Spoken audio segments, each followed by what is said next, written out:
මොනවයි කැලේ ඇතුළේ රිංගලා කරන්නේ තමුසි? මන්ද? ඔව්. මේ කාලේට පස්සේ කුඹරකට බැත් හරිද බං? හ්ම්. ඉතින් මේ අර ගුණ කෑමක් කියනවනේ මේ මොනවද මුගුරු වෙන්න.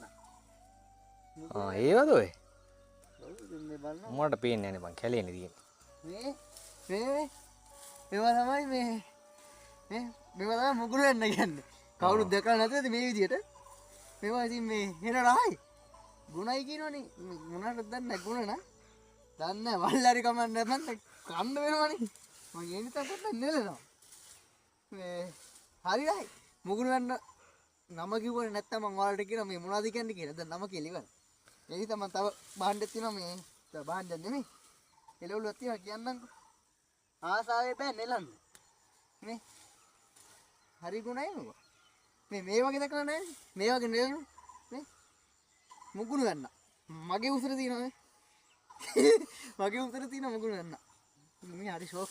මේ ඔන්න ඉතින් අපි මුගුරු වෙන්න කැඩුවේ. එහෙනම් අපි ගියා. ජය වේවා.